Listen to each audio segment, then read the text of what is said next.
मैं उनसे प्यार करती हूँ, उनसे उन सब चीज़ों के लिए माफ़ी मांगने का मन करता है जो उन्हें दलित होने के नाते ज़िंदगी में सहनी पड़ी।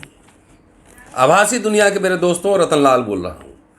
काम की बात लाल की क्लास में आपका स्वागत है और पेश है अम्बेडकर नामा का यह जयंती विशेष एपिसोड। पहले जो पंक्तियाँ मैंने कही है वो मेरी नहीं है, वो कवित्री प्रोफेसर मोनिका कुमार ने कही थी और प्रोफेसर तुलसी राम के लिए ये बात उन्होंने कही थी।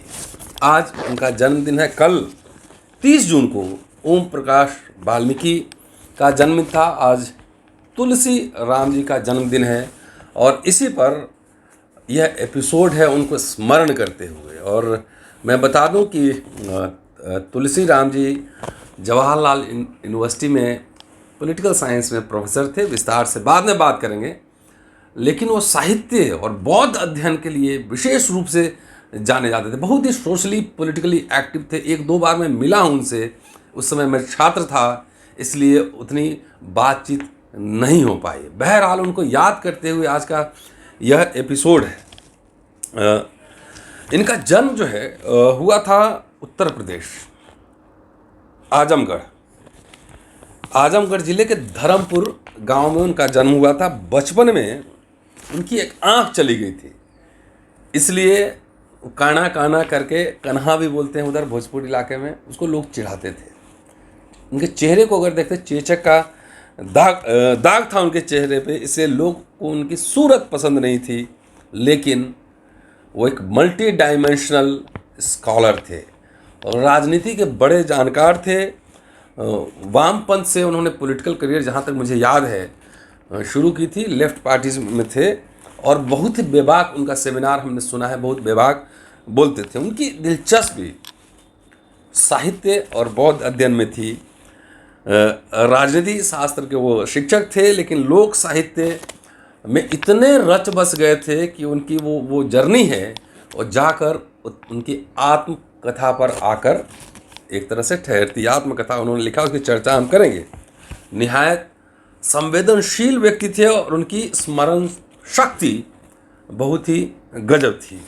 दलित उत्पीड़न की घटनाओं को बहुत ही सिलसिलेवार तरीके से याद रखते थे। मेरे मित्र जो अभी वर्धा हिंदी यूनिवर्सिटी में, महात्मा गांधी यूनिवर्सिटी में प्रोफेसर है, सुनील कुमार सुमन, वह एक संस्मरण उनके बारे में याद दिलवाते हैं कि किसी सेमिनार में वो बोल रहे थे कि तो एक छात्र, किसी ने दर्शक दीर्घा से पूछा कि आपका नाम जो है तुलसी राम है, तो आपका नाम ही मनुवादी है, आप मनुवाद के खिलाफ बोल रहे हैं, आप नाम ही मनुवादी है। तो तुलसी राम जी इतने मतलब सरकास्टिक थे, हंसी मजाकिया व्यक्ति थे कि उन्होंने जो जवाब दिया, ये बकौल सुनील कुमार मैं कह रहा हूँ, उन्होंने कहा कि हाँ, जब मैं पैदा हुआ तो मेरे माँ बाप से गलती हो गई, आपसे फ़ोन करके पूछ लेना चाहिए था कि मेरा नाम क्या रखा जाए। तो इस तरह के उनकी मतलब गंभीर बातों भी आसान शब्दों में वो कहते थे।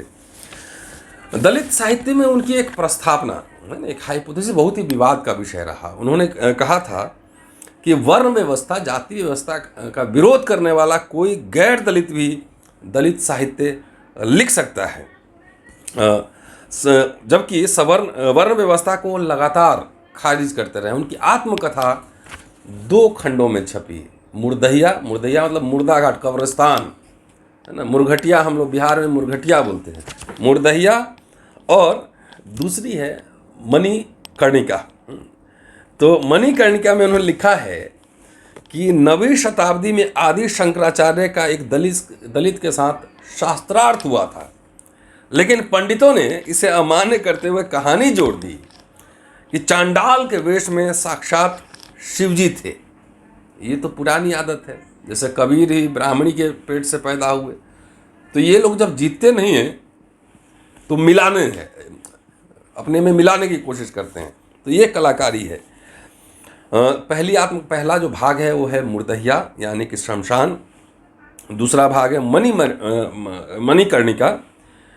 और दोनों उपन्यासों में, दोनों आत्मकथाओं में, दोनों खंडों में उन्होंने अपनी जिंदा लाश में बदल दिए गए दलित समाज की कथा कही है। सिर्फ कथा रोना गाना नहीं है, उसमें एक प्रतिरोध भी है, जिसका एक आध उदाहरण बानगी आपको हम आगे देंगे। दिलचस्प ये है कि जितनी चर्चा मुर्दहिया पे हुई उतनी चर्चा दूसरे उनकी आत्मकथा के दूसरे भाग मणिकर्णिका में नहीं हुई। क्यों नहीं हुई, ये एक अपने आप में एक शोध का विषय है। बहरहाल तुलसीराम न केवल साहित्य बल्कि एक ऐसा सोशल हिस्ट्री देकर गए हैं जो अतीत के साथ साथ भविष्य का रास्ता दिखाने में मददगार हो सकता है। वो एक बहुत ही पढ़ाकू आदमी थे और पुस्तक प्रेमी थे, और जब बीएचयू के सेंट्रल लाइब्रेरी गए थे तो उसका जिक्र करते हुए लिखते हैं तुलसीराम कि बीएचयू की सेंट्रल लाइब्रेरी का हर कोना घूम घूम कर देखता रहा। लाखों किताबों का अंबार मुझे चौंकाने वाला सिद्ध हुआ। मन ही मन मैंने सोच लिया कि भविष्य में मेरा यही असली ठिकाना होगा। ये बात तो सच है, जिसको किताबों से मोहब्बत हो गई उसको और कहीं मन लगेगा ही नहीं। इसलिए मैं अपने व्यक्तिगत अनुभव से ही कह रहा हूँ कि जब पढ़ने का जब होता है अम्बेडकरनामा, रोज किसी भी कंडीशन में रहें, पढ़ के 2-3 एपिसोड आपको डाला जाता है, क्योंकि आदत लग गई। जब नहीं एपिसोड बना नहीं पढ़ते हैं तो लगता है कुछ वी आर मिसिंग समथिंग। तो किताबों से मोहब्बत जिसको हो गई उसको दुनिया में और कुछ पसंद नहीं आएगा। Tulsiram ji centre for Russian and central Asian studies, school of international studies, JNU में प्रोफेसर थे। एलीट यूनिवर्सिटी है। एलीट आप जानते हैं जवाहरलाल नेहरू यूनिवर्सिटी भारत का नंबर 1 यूनिवर्सिटी है, लेकिन एलीट यूनिवर्सिटी में रहते हुए भी अपना जो गांव का अंदाज़ था उस गांव के अंदाज में लगातार वो रहते थे। कभी भी थे। गोरखनाथ पांडे उनके मित्र थे। उनका कविता लिखे थे, मनुआ महा ठगवा हम जानी। इस तरह की लोकगीत लिखकर उन्होंने अपने चिंतन धारा का ही परिचय दिया था। उनके मित्र गोरखनाथ पांडे ने कहा था कि अपने गांव देवरिया जिला जाएंगे और दलित बस्तियों में जाकर लोकगीत सुनेंगे, फिर आकर लोकगीत लिखेंगे। गोरख के चर्चित लोकगीत और तुलसीराम की अचर्चित कविताएं वाकई उन्हीं लोकगीतों की तर्ज पर है जो उन्होंने दलित बस्तियों में जाकर सीखे थे। दोनों अपनी आत्मकथाओं में मुर्दहिया और मणिकर्णिका में उन्होंने अपने निजी जीवन को विस्तार से लिखा है। 210 में प्रकाशित हुई थी मुर्दहिया। उसमें उन्होंने अपने आजमगढ़ के अपने निजी शुरुआती दिनों का वर्णन किया है। मणिकर्णिका में बनारस के दिनों का लेखा जोखा है। वो बीएचयू पढ़ने के लिए गए थे। तुलसीराम लिखते हैं, दिलचस्प है, सब पढ़ना चाहिए, कि मुर्दहिया हमारे गांव धर्मपुर आजमगढ़ जिला की बहुउद्देशीय कर्मस्थली थी। चरवाही से लेकर हरवाही तक, हरवाही मतलब हल जोतना, चरवाही मतलब मवेशी चलाना, चरवाही से लेकर हरवाही तक सारे रास्ते वहीं से गुजरते थे। इतना ही नहीं, स्कूल हो या दुकान, बाजार हो या मंदिर, यहाँ तक कि मजदूरी के लिए कलकत्ता वाली रेलगाड़ी हो तो भी मुर्दहिया से ही गुजरना पड़ता था। हमारे गांव की जियोपॉलिटिक्स, आगे लिखते हैं कि हमारे गांव की जियोपॉलिटिक्स यानी भू राजनीति में दलितों के लिए मुर्दहिया एक सामरिक केंद्र थी। जीवन से लेकर मरण तक की सारी गतिविधियां मुर्दहिया समेट लेती थी। सबसे रोचक तथ्य यह है कि मुर्दहिया मानव और पशु में भेदभाव नहीं करती थी। वह दोनों की मुक्तिदाता थी। विशेष रूप से मरे हुए पशुओं के मांसपिंड पर जूझते सैकड़ों गिद्धों के साथ कुत्ते और सियार मुर्दहिया को एक कला स्थली का रूप में बदल देते थे। कला स्थली के रूप में बदल देते थे।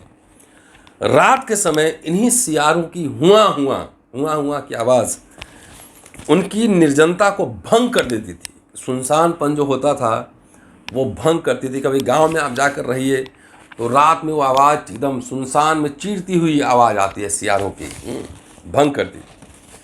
हमारी दलित बस्ती के अनगिनत दलित हजारों दुख दर्द अपने अंदर लिए मुर्दहिया में दफन हो गए थे।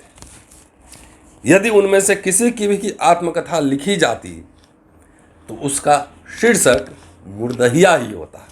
मतलब तुलसीराम जी की अपनी आत्मकथा नहीं है, पूरे जमात की एक तरह से आत्मबीती है, आत्म कथा है। BHU से लेकर JNU तक का उनका लंबा सफ़र रहा। और दूसरी बात है, बहुत ही लीडर आदमी थे, वो डरते नहीं थे, और उसकी झलक आत्मकथा में भी दिखती है।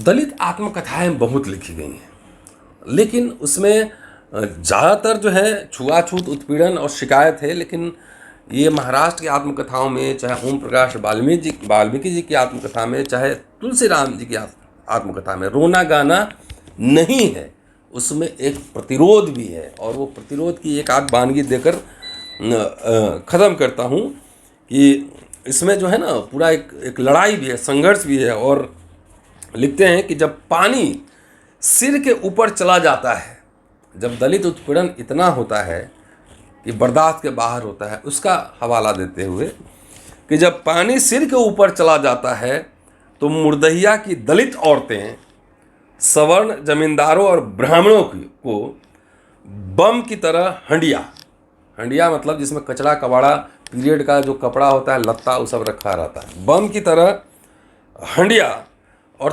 तलवारों की तरह जानवरों की ठठरिया लेकर दौड़ती थीं, और वे अपवित्र हो जाने के डर से भागते रहते थे। ये तो मैंने देखा है, अपनी आंखों से देखा है। हड्डी से जो है, हड्डी रखा होता है, हड्डी ही हथियार होता है। दिलचस्प है। वेपन्स ऑफ द वीक, कमज़ोर का हथियार क्या होता है? तो खुरपी, हड्डी, लाठी, डंडा, यही उनके हथियार होते हैं, वेपन्स ऑफ द वीक।